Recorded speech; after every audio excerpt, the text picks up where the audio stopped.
What's up, EF? Troy Casey here with some brand new blends for your August release. First up, we've got Supreme Clientele for 2023. And this is a blend of extended aged farmhouse ales with a raspberry cuvee mixture for this.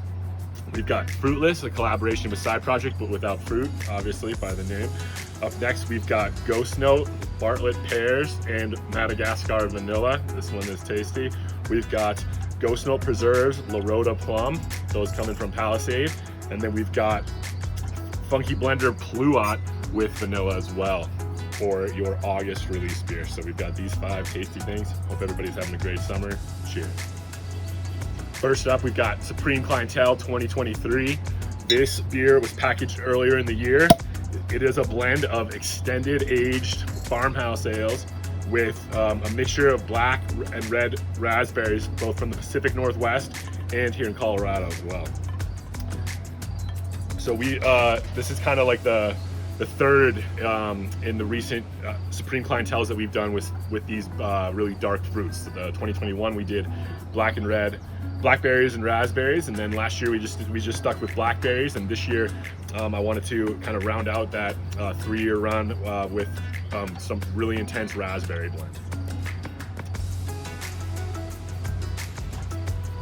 Huge berry notes in the nose, very different body compared to some of the raspberry beers that we've been doing recently. And definitely a different aroma compared to a lot of them as well, from the different raspberries that we used in this one. So this was is like a gluttony of raspberries, and so we always try to get you the best Supreme Clientele beers that we can get. One of these bottles is available in your membership, and then we've got more available right now as well for this month's release. Up next, we've got Fruitless. This is our collaboration with Side Project, where we don't use fruit. And so this was a single 59-gallon barrel for the release. And this one was packaged back in March. I love how crystal clear these beers get over time in the bottle. In the nose, a completely different aroma compared to any of our base farmhouse beers. It's because we use the Corey's Side Project cultures as well as our own.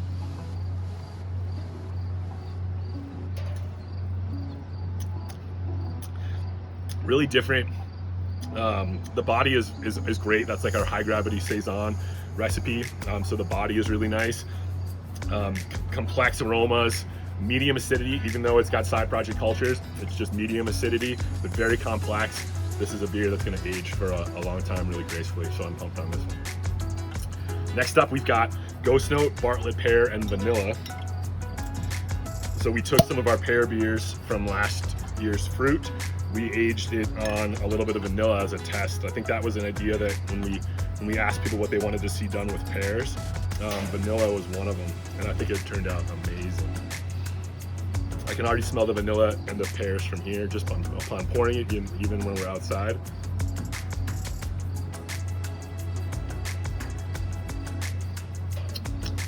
That's done. This is a fun beer because I remember tasting it when we were blending it, so it wasn't carbonated. Adding that carbonation through the bottle conditioning process really increased a lot of the aroma, a lot of the vanilla and the pear. Both are in very well proportioned balance. The sweetness from the vanilla really increases the pear. It's kind of like making it a pear candy by adding that sweetness to the perceived sweetness from the vanilla. Really just makes that pear pop even more. So I'm a big fan of this one. I'm a big fan of everything. Ghost Note Preserves, Laroda Plum. We all know my affinity for plums, and this is a special one because it comes from a really small grower named Juicy Acres. These Laroda plums, Juicy Acres in Palisade, Colorado. This was packaged back in October, so almost a year in the bottle as of now. Laroda plums are a kind of a classic plum, but they're only grown, as far as I can tell, in Palisade from this one grower who's got this variety. So this is always a special one when we get it. It's really different than some of the like the Elephant Heart, and it still comes across clearly as a plum beer, but it's got a lot of differences in the complexity of that fruit, in my opinion. And so very different. You could definitely tell this would be a different plum when you were if you smelled it next to like an elephant heart or like a Santa Rosa plum or a Pluot. It's just got that classic plum nose.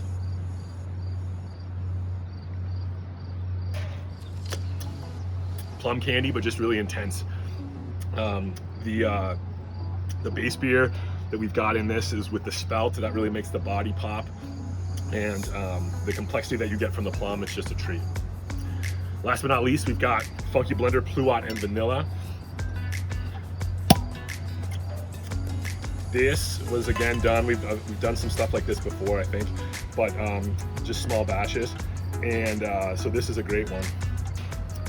Just to let that vanilla, just like with the pears, just get that plums to pop. You can see it's a little bit lighter in color compared to the Laroda plum and these Pluots. And vanilla, again, you're getting an equal amount of the plum and the fresh vanilla in there.